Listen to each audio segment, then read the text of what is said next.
ಸಣ್ಣ ಮನೆ, ಬಡತನ ಇತ್ತು ಮನೆಯೊಳಗ.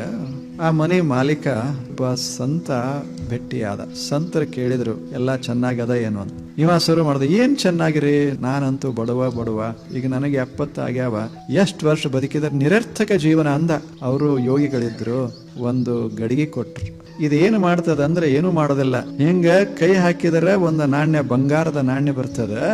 ಯಾವಾಗ ನಿನಗೆ ಸಾಕ್ ಅನಿಸ್ತದಲ್ಲ ಅವಾಗ ಈ ಗಡಿಗೆ ತಗೊಂಡು ಬಂದು ನನಗೆ ಕೊಡು ಅಂತ ಹೇಳ್ದ. ಹಿಂಗ ಓಡ್ದ ಮನೆಗೆ, ಹಿಂಗಿಟ್ಟ ನಮಸ್ಕಾರ ಮಾಡ್ದ, ಕೈ ಹಾಕದ, ಒಂದು ಬಂಗಾರ ನಾಣ್ಯ. 2ನೇ ಸಲ ಕೈ ಹಾಕಿದ, ಮತ್ತೊಂದು ಬಂಗಾರದ ನಾಣ್ಯ. ಹಾಕೋತ್ ಹೋದ. ಒಳಗೆ ತೆಗ್ಯಾಕ ಹತ್ಯಾನ ಮುದುಕ. ರಾತ್ರಿ 12 ತಾಸು ತೆಗದಾನ, ಊಟಿಲ್ಲ ನಿದ್ರಿಲ್ಲ. ಹಿಂಗ ತೆಗಿತಾನ, ಕೋಲ್ಯಾಗ ಒಗಿತಾನ, ಕೋಲಿ ತುಂಬ್ಯದ. ಆದ್ರ ಆಶಾ ಮುಗದಿಲ್ಲ.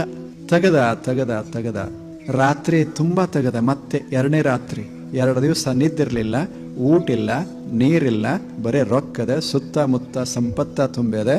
ಮುಂಜಾನೆ ಏಳುವುದರಾಗ ವಾದ. ಶರೀರಕ್ಕೆ ಬಂಗಾರ ಬೇಕಾಗಿರ್ಲಿಲ್ಲ, ಶರೀರಕ್ಕೆ ಒಂದು ತುತ್ತ ಅನ್ನ ಬೇಕಾಗಿತ್ತು. ಪ್ರಾಣ ಹೋಯ್ತು, ಆದರೆ ಯಾವುದು ಕೊಂದಿತ್ತು? ಬಂಗಾರ ಕೊಂದಿರಲಿಲ್ಲ, ಆಶಾ ಕೊಂದಿತ್ತು ಅಷ್ಟೆ. ಬಡತನ ಕೊಲ್ಲಿಲ್ಲ, ಮನಸ್ಸಿನ ಆಶಾ ಕೊಂತು.